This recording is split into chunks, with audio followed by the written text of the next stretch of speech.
আসসালামু আলাইকুম। কেমন আছেন আপনারা সবাই? আশা করছি সবাই অনেক বেশি ভালো আছেন। সবাইকে আবারও একবার আমন্ত্রণ করছি সাদামাটা রান্নাঘর অ্যান্ড ব্লগসের আরেকটি নতুন ভিডিও দেখার জন্য। আজকে আমি আপনাদের মাঝে সুজি দিয়ে তৈরি কোনো রকম মাখা বেলার ঝামেলা ছাড়াই হেলদি টেস্টি নাস্তা বা টিফিন রেসিপিটি শেয়ার করছি। মাত্র 5 মিনিটেই খুব সহজেই তৈরি করে নেওয়া যাবে। খেতেও দুর্দান্ত স্বাদের। তো চলুন দেখি তৈরির পুরো প্রস্তুত প্রণালী আপনাদের মাঝে শেয়ার করি। এখানে একটা বোল নিয়েছি। বোলের মধ্যে চায়ের কাপে মেপে 1.25 কাপ মতো সুজি দিয়েছি। দিয়ে দিচ্ছি 1.5 টেবিল চামচ মতো আটা, স্বাদ মতো লবণ। শুকনো উপকরণ নেড়েচেড়ে মিশিয়ে নিব। ঘরে যদি সুজি থাকে তাহলে ঝটপট কিন্তু 5 মিনিটে এই রেসিপিটি তৈরি করে বাচ্চাদের টিফিনে দিতে পারেন।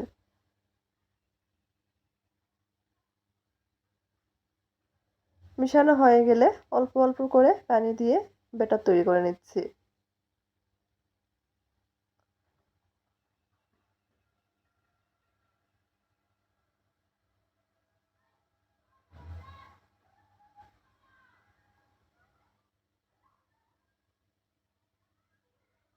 নেড়েচেড়ে মিশিয়ে ব্যাটারটা তৈরি করে নিতে হবে যাতে এর মধ্যে কোনো প্রকার লাম্পস না থাকে।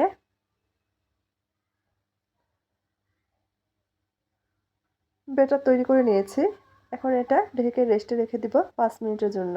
যেহেতু সুজি ব্যবহার করেছি 5 মিনিটে সুজিটা অনেকটাই ফুলে যাবে। সাইডে রেখে দিয়েছি। এদিকে আরেকটা বাটি নিয়েছি। বাটির মধ্যে ছোট সাইজের 2টা ডিম দিয়ে দিয়েছি। ডিম দুটা আগে থেকে আমি আলাদা একটা বাটিতে ভেঙে রেখেছিলাম। দিয়ে দিচ্ছি ডিমের মধ্যে স্বাদ মতো লবণ, সুন্দর কালারের জন্য চিমটি পরিমাণ হলুদ গুঁড়া আর সামান্য পরিমাণ গুঁড়া মরিচ। এখন ডিমটা খুব ভালোভাবে ফেটিয়ে নিব।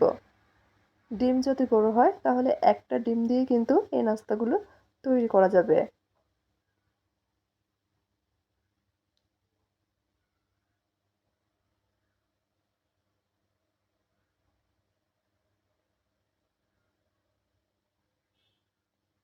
ডিমটা খুব ভালোভাবে ফেটিয়ে নিয়েছি।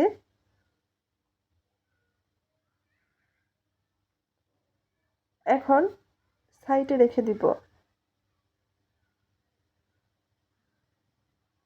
এইদিকে 5 মিনিট পর সুজির ব্যাটার আগের থেকে অনেকটাই ফুলে গিয়েছে। আবারও নেড়েচেড়ে মিশিয়ে নিচ্ছি। ব্যাটারটা আগের থেকে গাঢ় হয়ে গেছে। সেজন্য এখানে আমি আরও অল্প পরিমাণে পানি দিয়ে আবারও খুব ভালোভাবে নেড়েচেড়ে মিশিয়ে নিব। এখানে আমি 1.25 কাপ সুজির জন্য প্রায় 1.5 কাপের একটু বেশি পরিমাণে পানি ব্যবহার করেছি। তবে পানিটা একবারে ব্যবহার করে নিই, অল্প অল্প করে দিচ্ছি আর নেড়েচেড়ে মিশিয়ে নিচ্ছি। এখন এই ব্যাটারের ঘনত্ব দেখিয়ে দিচ্ছি, দেখেন ঠিক এই রকমের ঘনত্বের ব্যাটার তৈরি করে নিতে হবে। এখন এই ব্যাটারের মধ্যে দিয়ে দিচ্ছি 1 চামচ মতো ঘি। আবারও নেড়েচেড়ে মিশিয়ে নিব। এই ঘিটা দেওয়ার কারণে কিন্তু যখন আমরা নাস্তাটি তৈরি করব তখন আর ফ্রাই প্যানে লেগে যাবে না, নিজে থেকেই উঠে আসবে। আবার নাস্তাটির টেস্টও অনেক বেড়ে যাবে। আজকে আমি নাস্তাটি হেলদি উপায়ে তৈরি করছি, সেজন্য এখানে ঘি ব্যবহার করেছি। ঘি দিয়েই তৈরি করে নেব। আপনারা চাইলে এর পরিবর্তে তেল দিয়েও তৈরি করে নিতে পারেন। নাস্তা তৈরি করার জন্য ব্যাটার একদম তৈরি। চুলার উপর ফ্রাই প্যান বসে দিয়েছি। হাই হিটে ফ্রাই প্যান ধোয়া ওঠা গরম করে নিয়েছি। সামান্য পরিমাণ ঘি দিয়ে টিস্যু দিয়ে ফ্রাই প্যান মুছে নিয়েছি। তৈরি করে রাখা ব্যাটার আবার একটু ফেটিয়ে নিয়েছি। 2 হাতা মতো ব্যাটার ফ্রাই প্যানে দিয়ে দিচ্ছি। হাতার পিছন দিক দিয়ে ঘুরিয়ে ঘুরিয়ে গোল শেপ দিয়ে নিচ্ছি। অবশ্যই ব্যাটার দেওয়ার সময় চুলার আঁচটা কমিয়ে রেখে তারপর ব্যাটার দিতে হবে। যখন গোল শেপ দেওয়া হয়ে যাবে এ পর্যায়ে চুলার আঁচ বাড়িয়ে দিয়েছি। কয়েক সেকেন্ডের মধ্যেই দেখা যাবে এই নাস্তাটি নিজে থেকেই উঠিয়ে আসছে। ঠিক এ পর্যায়ে ফেটিয়ে রাখা ডিম থেকে 1.5 চামচ মতো ডিম দিয়ে দিচ্ছি। চামচ দিয়ে আমি পুরো নাস্তার উপর ছড়িয়ে দিয়েছি।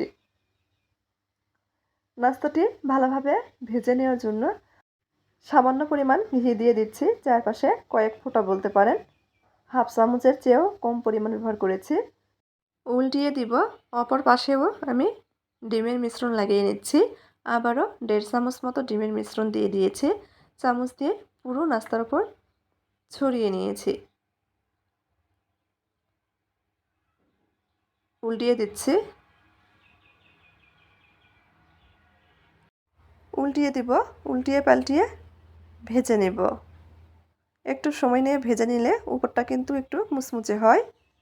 নাস্তাগুলো হালকা ফুলে উঠছে।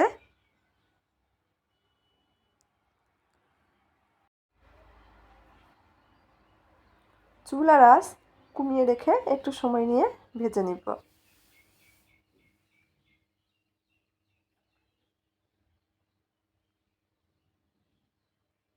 খুন্তি দিয়ে চারপাশে চেপে চেপে নাস্তাগুলো ভেজে নিচ্ছি। এতে করে নাস্তাগুলো কিন্তু অনেকটাই ফুলে উঠবে।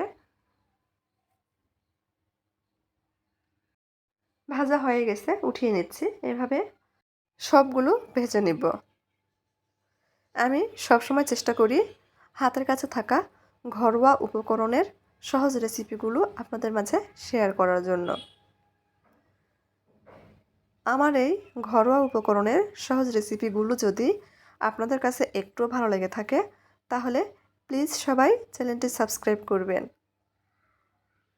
লাইক, কমেন্ট, শেয়ার করে নিয়মিত চ্যানেলের পাশেই থাকবেন। সবগুলো নাস্তা বা টিফিন একইভাবে ভেজে নিয়েছি। এখন আপনাদের কাছ থেকে দেখিয়ে দিচ্ছি।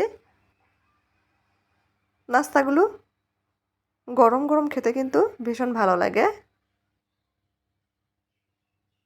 একেবারে নরম তুলতুলে। ঠান্ডা হওয়ার পরও কিন্তু এই নাস্তাগুলো অনেক নরম তুলতুলে থাকে। দেখেন, ছিঁড়ে দেখাচ্ছে কতটা সুন্দর হয়েছে। মাখা বেলার ঝামেলা ছাড়াই মাত্র 5 মিনিটেই তৈরি হয়ে গেল নতুন স্বাদের নাস্তা রেসিপি। তো আজকের মতো এই পর্যন্তই। সবাই ভালো থাকবেন। আল্লাহ হাফেজ।